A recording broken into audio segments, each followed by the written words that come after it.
Hi guys, sa mga oras nga na yun, wala akong magawa. Pumasok na din si Abby sa kwarto. Hihiga muna daw siya. Sisilipin ko muna yung sinain kung medyo marami ba yung natira para kanina. Para hindi na rin ako magsaing pagdating ng gabi. Punta muna ako sa kusina. At ayan, tada, may natira pa naman. Oh, pero kulang yun. Magsasaing pa rin ako para mamaya mga ante. Lalabas muna ako saglit para tignan yung anak ko. Baka kasi lumalayo na. Hindi pa namin alam. Ayan, pagpasensyahan nyo na po ang aming pinto kasi medyo maliit lang. Awa ng Diyos naman, nandyan yung anak ko sa harap lang. Actually, hindi naman yan sila lumalayo. Kasi takot sila sa mga kung anong mangyayari. Kasi sinasabi namin na pag lumayo sila, baka mapahamak at di nyo na kami makita. Balik na tayo sa topic mga ante. Pasok muna ulit ako. Kasi medyo malamig sa labas. Ang sarap matulog mga ante. Relate ba kayo? Hello January. January na baka naman. Hingga muna ako at magpapabebe muna ako sa aking hubby. Balikan ko kayo mamaya. Update ko kayo. Ayan. Fast forward na natin. Kasi medyo anong oras na rin nung nagising kami ng hubby ko. Mamalengke pa kasi kami. Hello, Christmas tree. Baka naman. Yung Christmas tree namin, inabot na ng New Year. Actually, patapos na nga yung January. Nandiyan pa rin siya. Medyo tamad si ante. Ayan, mamamalengke muna kami ni Happy. Kasi anong oras na? Baka mamaya, buti ng midnight snack to. Charot. Ayan, prepare muna ako ng helmet. Kasi mamaya, wag naman sana, mapahamak tayo. Pero for safety purposes din naman, kaya nag-helmet tayo. Ayan, prepare na ni Habi yung motor. Iniikot niya na yung anak ko. Gusto sumama. Iniiyakan ako. Pero hindi pwede kasi medyo alanganin yung panahon. Baka mamaya biglang umulan ng malakas. Mahirap na. Ngayon at nahihirapan pa nga si Habi na paikutin yung motor. Kasi medyo maliit lang talaga yung ano namin, yung daanan. Pero kaya naman niya yan. Kawawa naman yung mga bagets na naghihintay. Habi, bilisan mo na. Ayan, ang kati-kati ng mukha ko niyan kasi paganda pa more. So yun nga, update sa asawa ko. Yan, naikot niya na after 48 years. Sasakay na ako. At mamamalengke na kami. Yung anak ko talagang hindi siya makamove on. Gusto niya talaga sumama. Kaya lingon ako ng lingon dyan. Ayan, so yun. Kinat ko ulit yung video kasi talagang hindi siya makamove on. Gusto niya talaga humabol. At bababa pa ako dyan kasi nga sobrang talagang gusto niya sumama pero hindi pwede. Yun, cut ko ulit yung video niyan. I think kakat ko ulit yung video niyan kasi yan, bumaba na nga ako at pinauwi ko siya. Medyo natatawa ako kasi umaambol na. Humahabol pa din siya, ayan. So yun, babalik na ako sa motor para dumiretso na sa palengke. Kasi anong oras na hindi pa kami namamalengke. Oh my God, ayun si Abby, hinintay ako kasi kailangan ko talaga pauwiin yung anak ko kasi hindi pwedeng sumama siya. Lalo na't biglang umambon.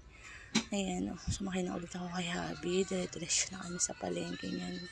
Medyo nahahasil kami pero go lang. Kasi look, umaambon guys. Basa na yung simento. Pero go lang. Kasi kung hindi kami mamamalengke guys, walang kakainin ng aming mga babies. Pero go lang. Sa mga oras na to, gusto nga ng asawa ko na bilihan siya ng jacket muna bago kami mamalengke. Kasi medyo malamig daw talaga yung panahon at konti lang yung mga jacket niya. At nagamit na rin yung iba. So, nagpasya kami na sige, unahin na lang muna yung jacket niya bago kami mamalengke. Tapos, eto nga, papunta na kami dun sa destination namin. Joke. So, yan. Ayan, yung way papuntang palengke. Kasi yung bilihan ng jacket, malapit lang din sa palengke, mga ante. Ayan. Ito yung lugar namin. Ayan, medyo ginagawa pa. Pero all goods na. Malapit na siya matapos. Thank you, Mayora. And Mayor. Baka naman. Hindi, joke lang po. So, yun nga. malapit na kami sa aming destination. So, fast forward ulit. Ayan, nandyan na kami sa palengke. Sa palengke niyan. Malapit na kami niyan. Ayan, text ko sa inyo yung mga tindahan dyan. Ayan. O, yan, diba? Malinis naman yan at talagang mahigpit talaga sila dyan. Ayan yung barangay Paliparan. Pero which is taga Victoria kami, ha. Ayan po yung palengke nila. Medyo malinis din naman. Kahit papano. Ayan, medyo respeto din sa mga, yun nga, sa mga nag-ano dyan. Ayan, paetok lang ang person. Hindi, kasi malapit na nga yung ano. Tapos medyo basa na rin ako. Nagpapanggap lang ako nakalmado. Pero, joke. Eh, wala naman. So, yun nga, malapit na kami. Malapit na talaga. Malapit na talaga kami dyan. Malapit na ako mayamot. Kasi ang bagal mag-drive ng aking hobby. Hindi, joke. So, ayun nga. Muni-muni pa ako dyan kasi marami ako nakikita mga tindahan ng mga tsinelas. Alam nyo guys, kasi mahilig ako mag-tsinelas. So, eto na nga, andito na kami. Tapos yan, nakita ko na lang yung bakery. Yung asawa ko kinikilig kasi bibilihan ko daw siya ng jacket na couple kami. Ayan. Kasi malapit na yung rides namin guys. So, abangan nyo yung vlog namin doon. Pareho kami ng jacket. Tapos, alam nyo, pa-sweet lang. So, hindi namin kasama yung mga kids, pero may pag-iiwanan naman yung mga sister ko. So, yan, ayan. Same kami ng jacket. Ayun yung napili niya. Ayan yung napili niya at gustong-gusto niya kasi pareho nga kami. Couple goals. Wait. So, tinawag ko na si Habi niyan. Ayan, kasi nga may stock. May stock sila. Tapos, okay naman sa kanya yung kasi halos parehong-pareho nga kami. Magkaiba nga lang ng size kasi tignan nyo naman yung asawa ko. Dumbo, Pride yan? Pride Liempo. Joke. Joke lang Habi. Ayan, so sinukat niya na. At hindi niya na yun huhubarin, promise. Kasi gustong-gusto niya yan. Gustong-gusto niya talagang couple kami. Joke. Ayun nga, sinukat niya, ayan, saktong-sakto sa kanya. Napaka-dagdag pogi points na naman yan. Hindi, joke lang guys. So, yan nga. Kasi malamig sa pupuntahan namin. Kaya kailangan talaga namin yung jacket at lalo na sa panahon ngayon guys, sobrang lamig. Ingatan nyo yung mga anak nyo kasi uso ang sipon pag ganito ang panahon. So, yan nga. Nagustuhan niya yung jacket at talagang approve. Tapos, yan na. Punta namin. Pero may nakita kaming lugawan. Kasi nga malamig. Kakain daw muna kami. Libre niya ako. Ayan, nilibre niya ako niyan. Ayan siya. Umorder siya ng aming food. Sabi niya, wag daw yung lagyan ng bawang. Kasi ayaw niya noon. Si yung Habi ko, asong charot. Hindi. Ayan nga. Kakain kami ng sabay at pareho kami. Yung kanya walang bawang. Kasi sa akin, okay lang naman eh. Ayun yung akin guys. Yan. Kain tayo. Yan, kakain na kami ni Habi at lumipat siya ng upuan. Gusto niya daw sumama sa vlog ko. Ayan, kasama ka na ha.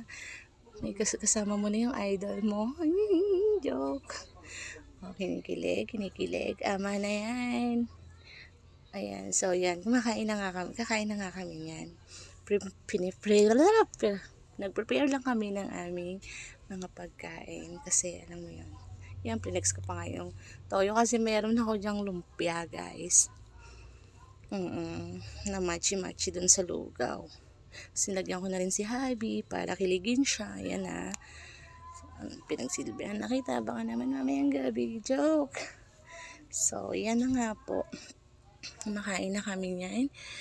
Tapos, ayan, tinanggal ko yung kalamansi kasi, baka mamaya malunok na naman siya. Ayan, sabi ni Habi, huwag ko na daw tanggalin. Sabi ko, hindi pwedeng hindi. Huwag kang pala desisyon dyan. Gusto mo palunok ko sa'yo yung buto nito. Hindi, joke lang. Ayan, inabot niya na nga yung paminta. Para mas lumasa pa yung lugaw natin. Yan. Kain tayo guys. Update ko kayo mamaya pag nakauwi na kami. Pero sa ngayon, kakain muna kami. Kayo rin sana ay mag-enjoy kung ano man ang ginagawa nyo ngayon. Kasi kami ito, tamang nguya-nguya na. Tamang naiinitan ng sikmura. Sana kayo din. Sana lahat tayo naiinitan. Di joke lang. Okay, ang sarap. Ang sarap dito. So, yun.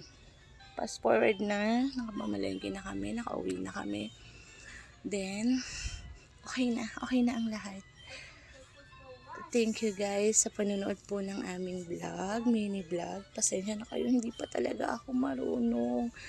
Pagpasensyahan nyo na, this is our first and try vlog. Sana matutunan pa namin yung ibang mga ano dito sa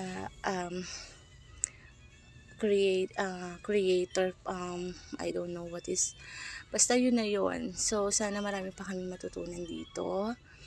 Ayan, salamat po sa lahat. Bye bye.